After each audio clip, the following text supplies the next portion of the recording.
Welcome to Open Source Sustainability. On this show, Alex Laster, CEO of Green Places, talks with sustainability leaders to learn how companies are adapting their business models to be in line with sustainability goals. We believe sustainability has to be open source to be successful, and these leaders have offered us a glimpse inside their strategies in the hopes that we can all move forward together. We are fascinated by some of the unique challenges these sustainability leaders face and are excited to dive deeper. In this episode, Alex is talking with Lisa Hart Shepherd from Lamphouse Strategy. Lisa shares her 25-year journey in researching the legal industry and the genesis of Lamphouse. Join us as we delve into the dynamics of the legal landscape, exploring the factors driving firms towards ESG considerations. We'll also uncover Lamphouse's vision for the future, envisioning a legal community with heightened performance and positive impacts. Thanks for joining us, Lisa. Well, Lisa, welcome to Open Source Sustainability Podcast. We are so excited to have you here today. Thank you for taking the time, especially in this busy time of year. Thanks, Alex. Delighted to be with you. Absolutely. Well, I think just to get started, what would be great to do is to hear a little bit about your background and the forming of Lamphouse Strategy. Who are you and what is Lamphouse? Gosh. So I've spent, 25 years researching the legal industry. I hate to admit that. It's far too long a time. And I guess when I started in the legal industry, I went into a business planning role. Previous to that, I've been working in market research and in other industries. And straight away realized that law firms were lacking in data beyond sort of hours and financial data. So after spending a few years there, I started a business which created, data sets for leadership. So we were doing things like measuring legal departments' buying behaviors and how they perceived the different law firm brands and what was it like to be a client. And lastly, in sort of the last decade, we focused quite heavily on the talent experience of working at those firms, what engaged them and what frustrated them. Excuse me. And what brought this about? Other than just lack of data, were you seeing it being a increasingly competitive as firms are looking to benchmark? Like, was there anything kind of happening in the legal industry that you feel like, at least over the last 20 to 25 years, has really made benchmarking and access to this information important? I think they've just got more and more competitive, but competitive not just around clients, but also around the talent pool. And they're super bright, often the best of the candidates coming out of schools and colleges and universities. So I think that competition means they have to keep raising the bar every year. And I think sort of to come back to your original question, why did we focus in this area? I think after selling the business, which I had previously to Thomson Reuters, I wanted to focus on something with a higher purpose. And in the last few years, when we'd focused on researching talent, we'd found that there was, some not very nice things happening in the industry. High levels of burnout, diversity stats being pretty shocking, addiction, all sorts of things. So that kind of grueling hours and quite masculinized culture meant that, diversity wasn't great. And then turning to the clients and the demands they had of firms, that they're very clearly going on this journey of where they're becoming more stakeholder first as opposed to just shareholder first. And I think firms are going to have to start following on that path. There's a gap already and they need to start to try and close that. How do firms today think about defining stakeholders? Like for a professional services or law firm, like what are the various stakeholders and how do they sort of think about managing those things? I think in sort of order of importance, it's partners first as the shareholders, the owners of the firm. That's where the financial pressure comes from in most cases. Then it would be clients second as the bringer of the revenue, hopefully the profits. And then following that would be their talent. I think they see the other stakeholders as important, but those three, certainly the priority stakeholders. Mm-hmm.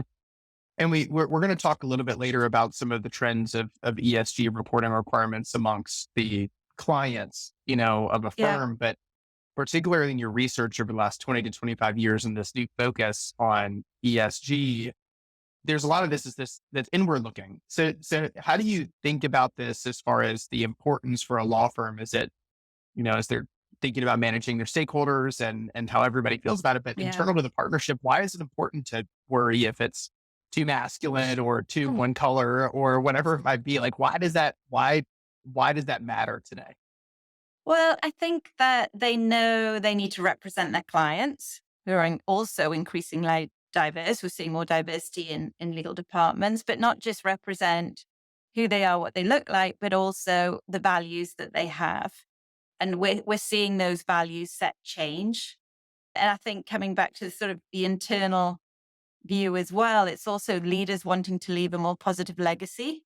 They're thinking, when they get to partnership level, they've generally got children who are growing up, starting careers, and they want to be able to recommend law as a great, rewarding career. And they're reticent to do that sometimes because of all the downsides. So when you think about how Lamp House will help firms going forward, do you have sort of like a guiding vision or mission behind this? Like 20 years from now or 10 years from now, what is Lamp House? What's the impact that Lamp House has on the legal community? Well, I hope that we sort of act as a bit of a stimulus to raise the bar for everyone. That's what I would like. Sort of when we look at the line where it sits today, I hope that everybody's performance goes up. They're making less of a negative impact on climate, having that positive impact, influence with their clients around their sort of climate footprint. Also that they've got a more diverse, representative talent pool, that they haven't got some of the issues that they have with that talent pool right now. And also supply chain, the societies they're based in, generally, they're making a greater impact all around. As it pertains to the talent pool, what are some of the common challenges that firms today face? Well, it's kind of not quite, but nearly a 24/7 service. Mm. And often it's quite small teams because the bigger the teams, there's more duplication of work. And so it means that they kind of have to be always on. So we're doing some research across the industry with talent working at firms at the moment. And, it's long hours, it's unpredictable hours, always outside of the normal working day. And a lot of pressure that goes with that too, as well as always at the same time trying to hit their targets and looking for that progression and building relationships around the firm. And with clients. So it's a tough but rewarding career.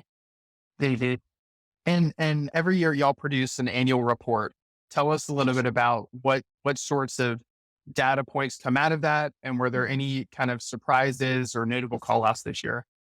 Well, I guess this is the first one. So we're only 18 months old. So the first one came out, I think, of November, only last month. It seems like a long time ago. It was super interesting to do that first. What's the current state of play? We chose the sort of top 125 firms across 3 markets, which is the UK, US, and Canada. The average firm, I guess, is a general lack of sophistication. So they don't have some of the basic foundations in place, like they're not measuring their scope 1, 2, or 3 measures. They're not setting diversity targets, and certainly not doing any of that in a transparent way. So that's the average. We found that looking at market differences, that US and Canadian firms were a long way behind the UK. There's reasons for that, which we'll probably come back to. But we also, from a positive sense, found some really strong performers, people that were doing, a wide range of activity, setting quite challenging targets, being very transparent about when they hit and didn't hit those targets. So that was the positive news. Back to the negatives, I guess there were some real black spots for the industry as a whole. So very little activity around people with disability, neurodivergence. So I think that's a problem, because that's something that we're seeing in the broader corporate world, being focused on more of these different aspects of diversity rather than race and gender, which is pretty well covered at many of the law firms. So I hear a lot around starting with measurements. You mentioned scope 1, scope 2, carbon emissions and carbon footprints. Yeah. And before you set even a target, having to make sure that you measure. Do you have a good sense whether it's fully out in the open and 100% transparent, but amongst the 100, 125 firms that you covered, what percentage of those are doing some sort of measurement today? And I know it's your first report, but were you able to see how that's changed in the last few years, and even kind of predict going forward a little bit of, is that first step going to become commonplace Yeah. for every firm? Well, overall, we found that just over 20% were measuring in a transparent way. I suspect it's quite a bit higher than that, and they're just not feeling safe enough to publish those findings at the moment. But we can tell from reading their reports that often it might be just their sort of first or second year of doing that. So I think the growth is going to be quite rapid if you think the number that have just started within the last year. Mhm. And so going forward, do you see, and I know you said it's different for the UK, Canada, and the US, but is this something that you imagine becoming, 50% or 70% or 100%? Like what percentage of firms do you see eventually, whether through their own internal views or something that's Yeah. impressed upon them of clients, but where will people get to? Like, what does good look like? I think we'll see virtually all of them eventually doing it, whether they're forced through regulation or whether it's of their own accord. But if you take the UK, I mentioned that they were ahead in terms of the range and volume of activity. But, you're getting to around 50% in that market, measuring and reporting. So big, like less than 5% in the US. So, you're already seeing a big delta, and that's just happened in a few, 2-3 years. With some of the things happening stateside, whether it's the California legislation, whether it's more corporate pressure amongst, S&P 500, um, rumorings of SEC disclosure, things like that.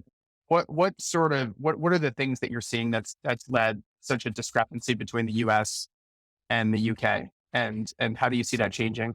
Well, we don't see as much as the negative backlash, that's for sure, in UK and broader Europe. So I think that helps. It's not as politicized, which also helps. It's kind of seen as a separate issue to politics. I think the fact that in the UK, it's been such a sort of vocal area for the talent coming in as well, quite a big voice around that, which I know you've had in pockets in the US and with certain student groups getting together. But I think all of that just says that firms need to get ahead of this, start measuring it, being able to report on it in a way where they can control the narrative and the dialogue rather than it's being measured by some third party, which, might not understand the exact nuances and the challenges. So I just think it's something that people have to try and keep away from politics where they can, and measuring reporting that shouldn't be politicized. Sure.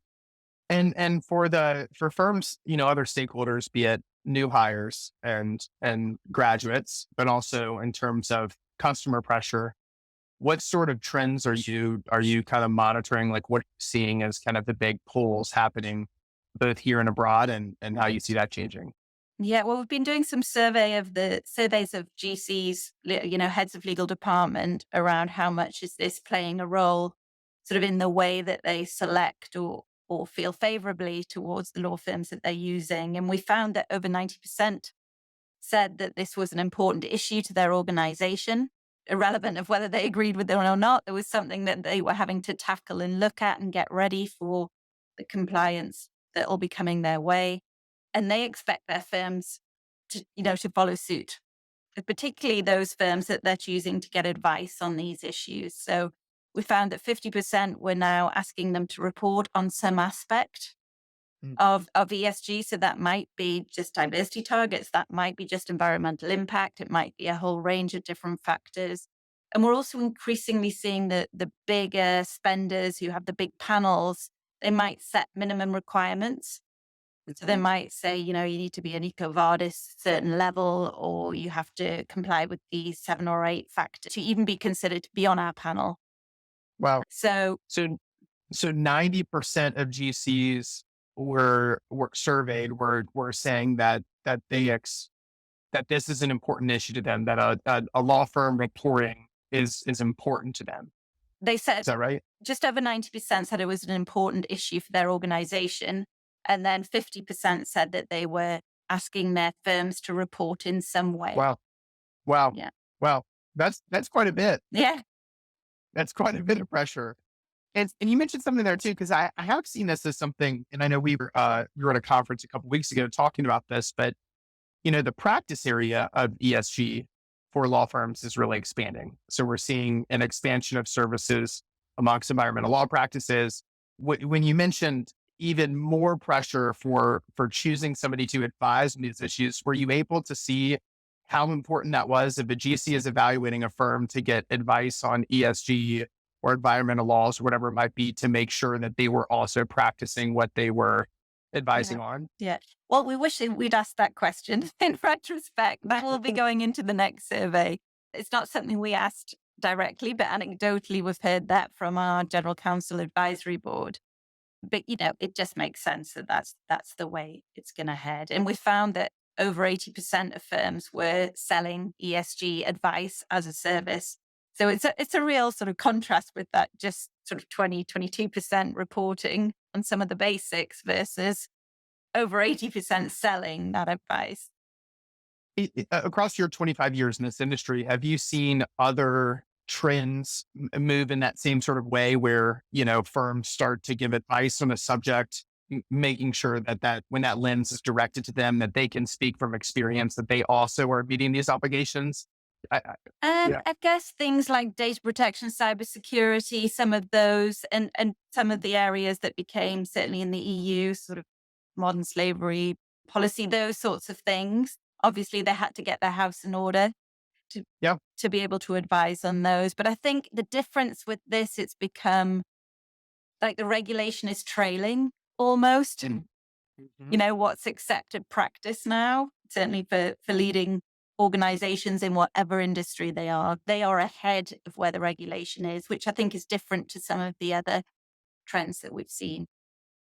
I have seen on the cybersecurity as you think about that when GDPR and other cybersecurity needs were released first in the UK and Europe, and then obviously migrated over here through California. At least from my own personal experience, that was something that came very quickly. There was a period of time 5 or 10 years ago of maybe we can avoid, maybe we won't have to, Mhm. depending on what industries that we played in. But about every law firm that I've ever spoken to in the last few years has some sort of certification or internal perspective on their own, cybersecurity needs. And I could certainly see something like this following in similar suit. Yeah, it's just, I mean, as you know, it's so broad ranging, this topic. And I think just tackling the different threads, as best you can. You can't expect to be the best at every different area. That's absolutely right. Well, what are you seeing as the big challenge for people? As you all talk to firms and they're trying to figure out like, where do I begin? What do I do? How do I do it well? Yeah. What do you hear when you're talking to folks as sort of I think the bigger challenges for them to begin doing this? Yeah, I think it's having enough, I guess, evidence, voice, influence to be able to get the investment that's needed because there are resources, whether that's people or it's buying the consultants or the different services you need to get all the different foundations in place. So having that evidence is important. Part of that evidence has to be a baseline of where the firm is. How do we compare to our peers? What are we doing? And then I think the other important sort of issue to get hold of is how important is this to the people who work at this firm? Getting a reading from the partnership, from the talent, the younger talent at the firm to understand, where should this stand relative to our other priorities? And I think the firms that we know that have gone about those types of exercise have been quite surprised how interested people are in generally that they're working with somewhere who wants to be a leader in this type of area. How does that tactically usually start? Is it a survey that goes out to the firm saying how important is this issue to you? Is it anecdotal evidence? What's sort of I guess the basics of blocking and tackling of how you begin Yeah. assessing how important this is to the firm? Well, being sort of data research, as we all always say, a survey is good because you're going to have that hard quantitative evidence. But I think even if it's getting groups of people together, you know, polling in the room, understanding how people feel in the moment, what are the priorities, if you give them a range of different aspects to look at, how important is this relative to some of the historical priorities we've had. I think just getting that sense from the group is super important.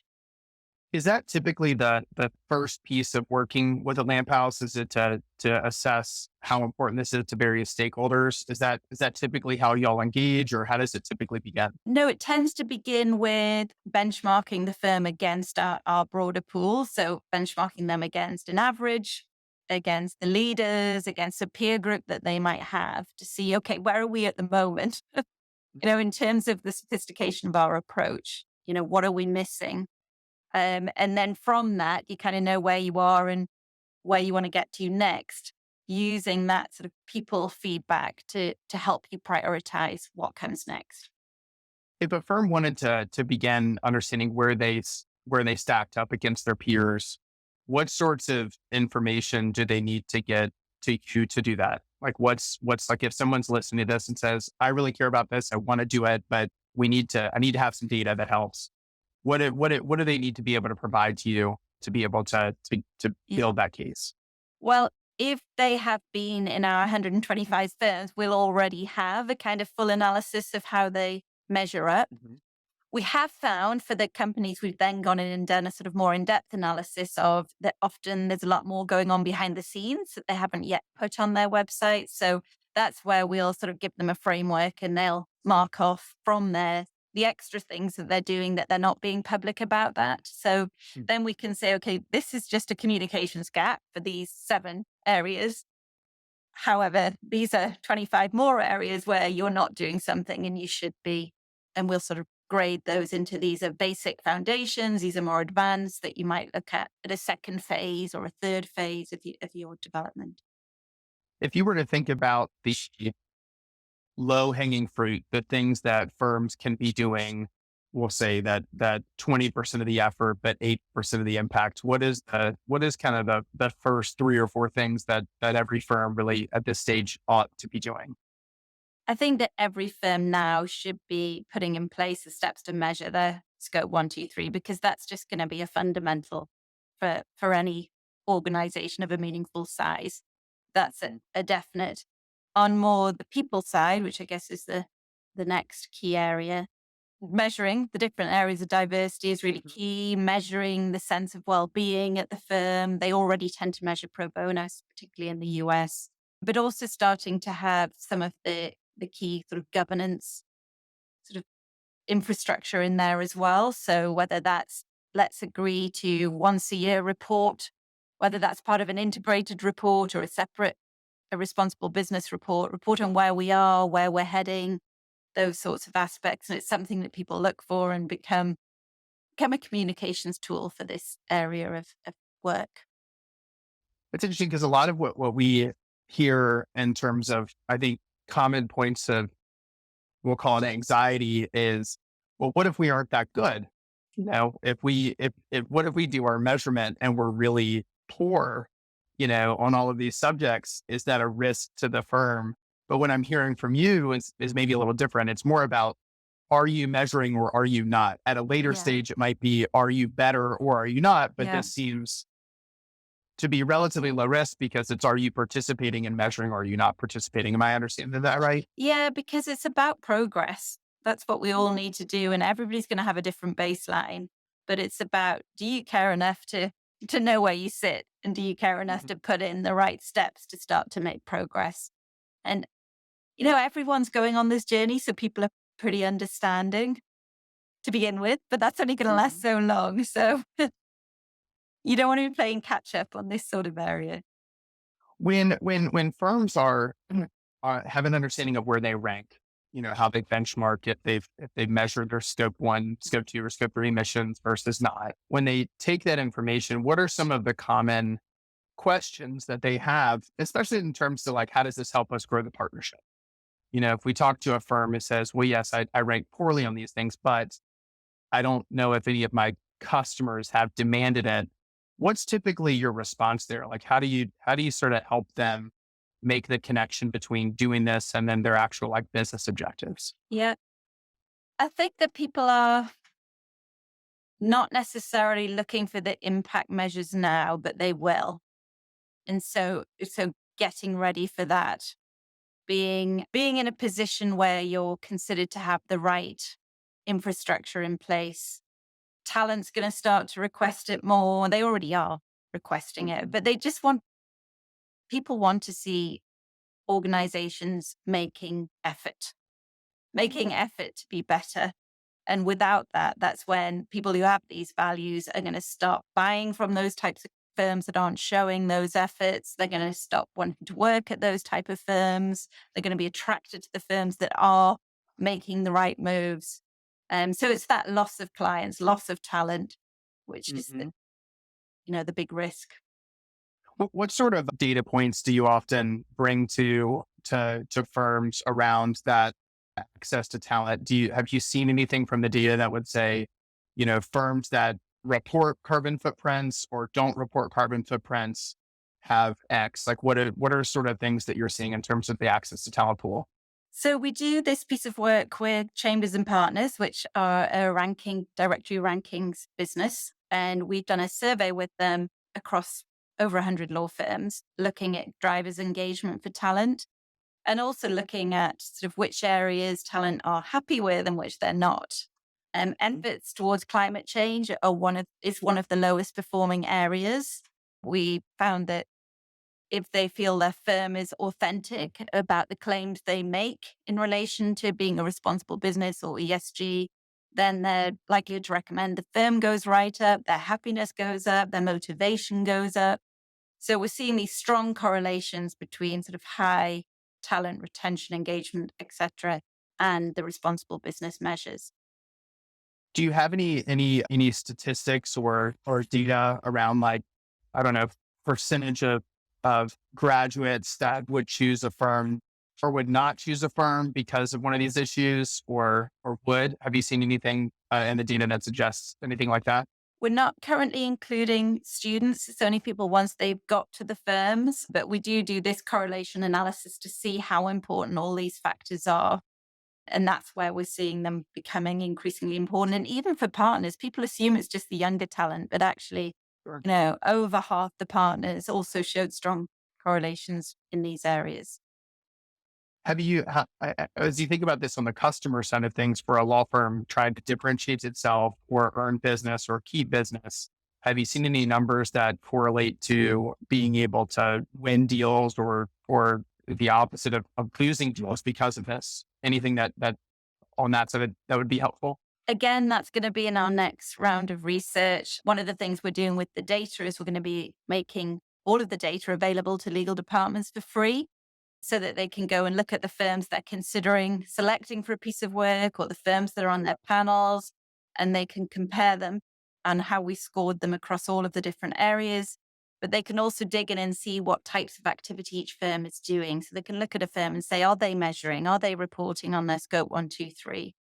So what we want to then understand in return from the general counsel for giving them all this data is, how much of a role will this play in your decision making, and start to track that as it changes over time.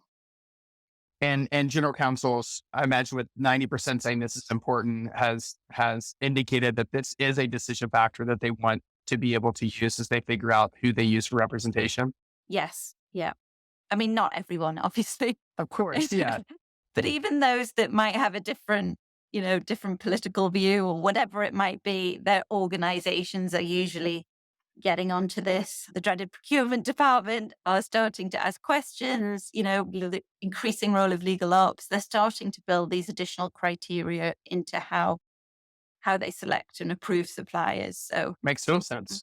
Well, what advice would you give firms today as they think about this, if they're in a position today where they aren't yet doing any sort of public reporting, but have at least the rumblings internally of something that we might want to do, but haven't been able to make that business case? Are there any kind of tactical steps that you recommend for these firms as they build a business case for beginning their measurement process? Yeah, well, definitely to join. There's a lot of collaborative groups out there, and with their peers. This is an area where firms should be able to share best practices, experiences, pain points. So joining those sorts of groups is a very obvious step. Of course, I'm going to say find out where you are, benchmark your activity. Sure. That's something we can help with. Setting those priorities and sort of capturing that baseline at the same time, so you can sort of know where are the areas we really need to close those gaps, creating a roadmap, and then being transparent about the progress. I think that's the most important thing, because without communicating what you're doing, it's kind of lost all that effort. So communication of this is about as important as doing it, because for these GCs making decisions, they need to be able to easily access and find out and assess. Yes, and for incoming talent as well. No, Makes total sense. Yeah. So I assume they can go to Liam House's website. What's the best way to sort of engage to get that initial benchmarking done? Where did they begin from that perspective? Yeah, just get in touch with us at Lamp House and we can share our report, which we made available for free to the whole market, which hopefully is a good background read. And yes, we'd love to help any firm benchmark to know where their gaps are. And if they need any support after that, we're there to help or recommend organizations like you that can help them then do the implementation. Absolutely. Well, so we'll make sure to put the link to the report in the podcast notes so that people have an easy way to be able to go get to it. But is there anything that I didn't ask today that I should, things that you're seeing that are surprising? What is there anything else I should be asking? I don't think so. I think we covered everything. Okay.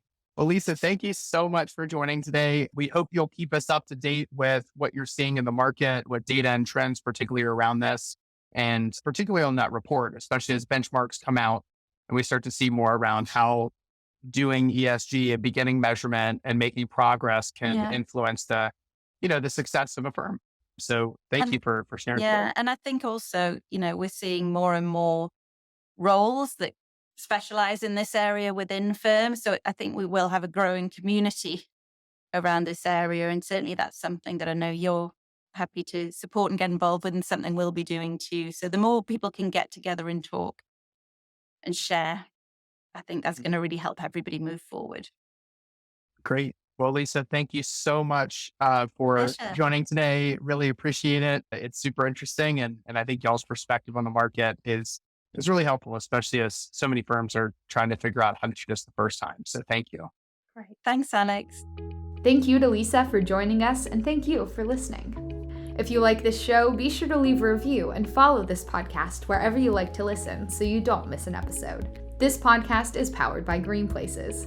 If you are looking to reduce your company's environmental impact and reach your sustainability goals, visit greenplaces.com to learn more. We'll talk with you next time on Open Source Sustainability.